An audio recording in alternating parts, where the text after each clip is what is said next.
श्री सीताराम चंद्राभ्याम नमः।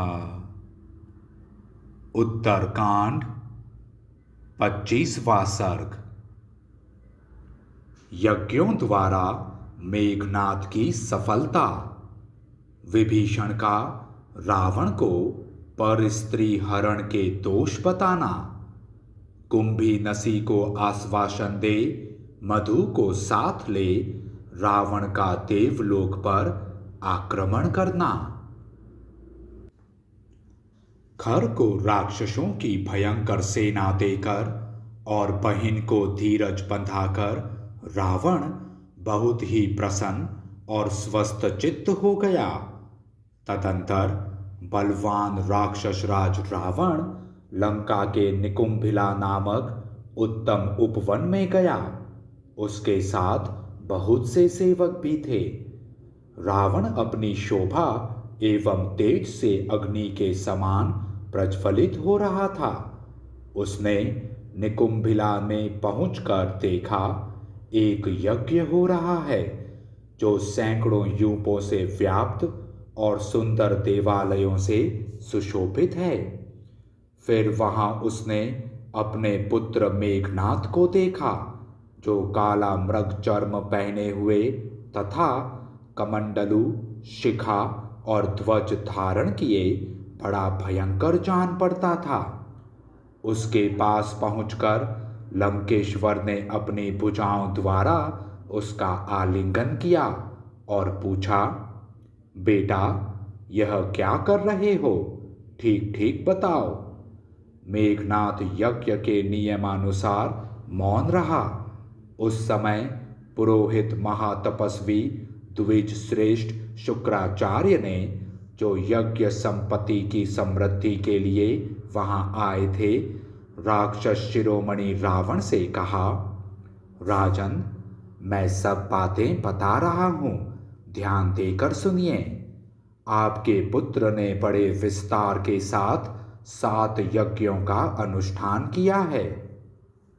अग्निष्टोम, अश्वमेध, बहुसुवर्णक, राजसूय, गोमेध तथा वैष्णव, ये 6 यज्ञ पूर्ण करके जब इसने 7वां माहेश्वर यज्ञ, जिसका अनुष्ठान दूसरों के लिए अत्यंत दुर्लभ है, आरंभ किया, तब आपके इस पुत्र को साक्षात भगवान पशुपति से बहुत से वर प्राप्त हुए। साथ ही इच्छानुसार चलने वाला एक दिव्य आकाशचारी रथ भी प्राप्त हुआ है। इसके सिवा तामसी नाम की माया उत्पन्न हुई है, जिससे अंधकार उत्पन्न किया जाता है। राक्षसेश्वर संग्राम में इस माया का प्रयोग करने पर देवता और असुरों को भी प्रयोग करने वाले पुरुष की गतिविधि का पता नहीं लग सकता। राजन, बाणों से भरे हुए 2 अक्षय तर्कस, अटूट धनुष तथा रणभूमि में शत्रु का विध्वंस करने वाला प्रबल अस्त्र, इन सब की प्राप्ति हुई है।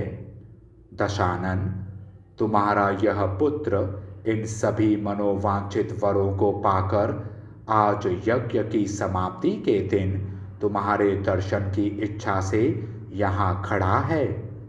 यह सुनकर दशग्रीव ने कहा, बेटा तुमने यह अच्छा नहीं किया है, क्योंकि इस यज्ञ संबंधी द्रव्यों द्वारा मेरे शत्रुभूत इंद्र आदि देवताओं का पूजन हुआ है।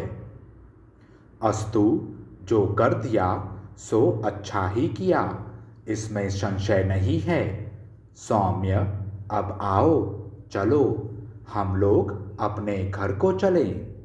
तदंतर दशग्रीव ने अपने पुत्र और विभीषण के साथ जाकर पुष्पक विमान से उन सब स्त्रियों को उतारा जिन्हें हरकर ले आया था।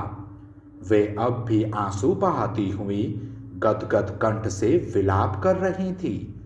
वे उत्तम लक्षणों से सुशोभित होती थी और देवताओं, दानवों तथा राक्षसों के घर की रत्न थीं। उनमें रावण की आसक्ति जानकर धर्मात्मा विभीषण ने कहा, राजन, ये आचरण यश, धन और कुल का नाश करने वाले हैं। इनके द्वारा जो प्राणियों को पीड़ा दी जाती है उससे बड़ा पाप होता है। इस बात को जानते हुए भी आप सदाचार का उल्लंघन करके स्वेच्छाचार में प्रवृत्त हो रहे हैं। महाराज, इन बेचारी अबलाओं के बंधु बांधवों को मारकर आप इन्हें हर लाए हैं और इधर आपका उल्लंघन करके आपके सिर पर लात रखकर मधु ने मौसेरी बहन कुंभीनसी का अपहरण कर लिया। रावण बोला, मैं नहीं समझता कि तुम क्या कह रहे हो। जिसका नाम तुमने मधु बताया है वह कौन है? तब विभीषण ने अत्यंत कुपित होकर भाई रावण से कहा, सुनिए, आपके इस पाप कर्म का फल हमें बहन के अपहरण के रूप में प्राप्त हुआ है।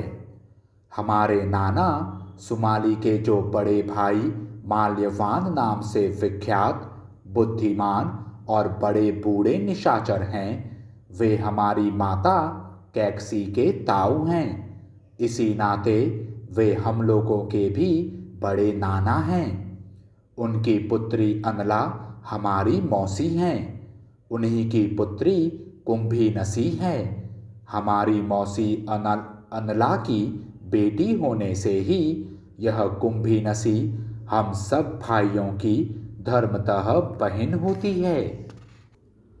राजन, आपका पुत्र मेघनाद जब यज्ञ में तत्पर हो गया, मैं तपस्या के लिए पानी के भीतर रहने लगा और महाराज भैया कुंभकर्ण भी जब नींद का आनंद लेने लगे, उस समय महाबली राक्षस मधु ने यहाँ आकर हमारे आदरणीय मंत्रियों को, जो राक्षसों में श्रेष्ठ थे, मार डाला और कुंभीनसी का अपहरण कर लिया।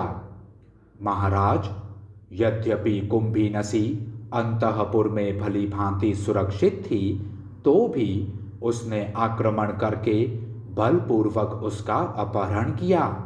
पीछे इस घटना को सुनकर भी हम लोगों ने क्षमा ही की, मधु का वध नहीं किया, क्योंकि जब कन्या विवाह के योग्य हो जाए तो उसे किसी योग्य पति के हाथ में सौंप देना ही उचित है।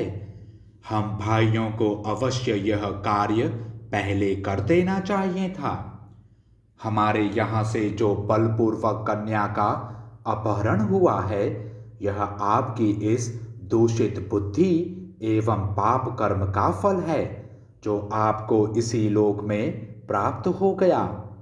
यह बात आपको भली भांति विदित हो जानी चाहिए। विभीषण की यह बात सुनकर राक्षस राज रावण अपनी की हुई दुष्टता से पीड़ित हो तपे हुए जल वाले समुद्र के समान संतप्त हो उठा। वह रोष से जलने लगा और उसके नेत्र लाल हो गए। वह बोला, मेरा रथ शीघ्र ही जोतकर आवश्यक सामग्री से सुसज्जित कर दिया जाए। मेरे शूरवीर सैनिक रण यात्रा के लिए तैयार हो जाएं। भाई कुंभकर्ण तथा अन्य मुख्य मुख्य निशाचर नाना प्रकार के अस्त्र शस्त्रों से सुसज्जित हो सवारियों पर बैठें। आज रावण का भय न मानने वाले मधु का सम्रांगण में वध करके मित्रों को साथ लिए युद्ध की इच्छा से देवलोक की यात्रा करूंगा। रावण की आज्ञा से युद्ध में उत्साह रखने वाले श्रेष्ठ राक्षसों की 4000 अक्षौहिणी सेना नाना प्रकार के अस्त्र शस्त्र लिए शीघ्र लंका से बाहर निकली।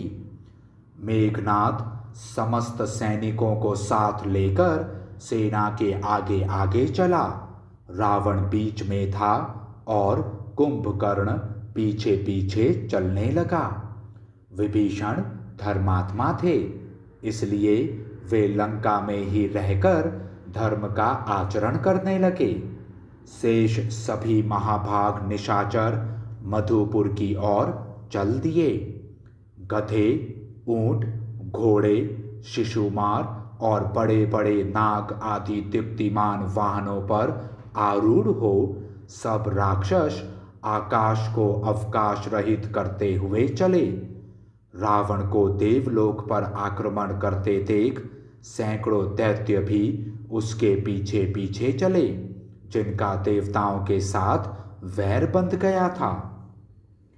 मधुपुर में पहुंचकर दशमुख रावण ने वहां कुंभीनसी को तो देखा, किंतु मधु का दर्शन उसे नहीं हुआ। उस समय कुंभीनसी ने भयभीत हो हाथ जोड़कर राक्षस राज के चरणों पर मस्तक रख दिया।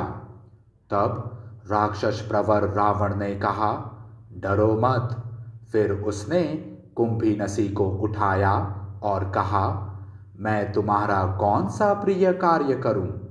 वह बोली, दूसरों को मान देने वाले राक्षस राज महाबाहो, यदि आप मुझ पर प्रसन्न हैं तो आज यहाँ मेरे पति का वध न कीजिए, क्योंकि कुलवधुओं के लिए वैधव्य के समान दूसरा कोई भय नहीं बताया जाता है। वैधव्य ही नारी के लिए सबसे बड़ा भय और सबसे महान संकट है। राजेंद्र, आप सत्यवादी हो, अपनी बात सच्ची करें। मैं आपसे पति के जीवन की भीख मांगती हूँ। आप मुझ दुखिया बहन की ओर देखिए, मुझ पर कृपा कीजिए। महाराज, आपने स्वयं भी मुझे आश्वासन देते हुए कहा था कि डरो मत, अतः अपनी उसी बात की लाज रखिए। यह सुनकर रावण प्रसन्न हो गया। वह वहां खड़ी हुई अपनी बहन से बोला, तुम्हारे पति कहाँ हैं? उन्हें शीघ्र मुझे सौंप दो। मैं उन्हें साथ लेकर देवलोक पर विजय के लिए जाऊंगा। तुम्हारे प्रति करुणा और सौहार्द के कारण मैंने मधु के वध का विचार छोड़ दिया है। रावण के ऐसा कहने पर राक्षस कन्या कुंभीनसी अत्यंत प्रसन्न सी होकर अपने सोए हुए पति के पास गई और उस निशाचर को उठाकर बोली, राक्षस प्रवर, ये मेरे भाई महाबली दशग्रीव पधारे हैं और देवलोक पर विजय पाने की इच्छा लेकर वहां जा रहे हैं। इस कार्य के लिए ये आपको भी सहायक बनाना चाहते हैं, अतः आप अपने बंधु बांधवों के साथ इनकी सहायता के लिए जाइए। मेरे नाते आप पर इनका स्नेह है। आपको जामाता मानकर ये आपके प्रति अनुराग रखते हैं, अतः आपको इनके कार्य की सिद्धि के लिए अवश्य सहायता करनी चाहिए। पत्नी की यह बात सुनकर मधु ने तथास्तु कहकर सहायता देना स्वीकार कर लिया। फिर वह न्यायोचित रीति से निकट जाकर निशाचर शिरोमणि राक्षस राज रावण से मिला। मिलकर उसने धर्म के अनुसार उसका स्वागत सत्कार किया। मधु के भवन में यथोचित आदर सत्कार पाकर पराक्रमी दशग्रीव वहां एक रात रहा।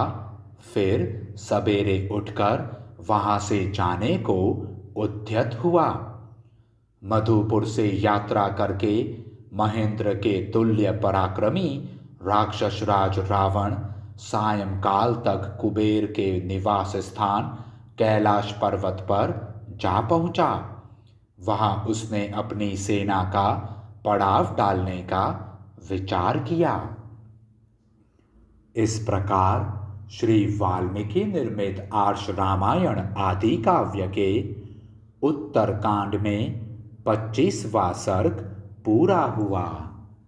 जय श्री राम।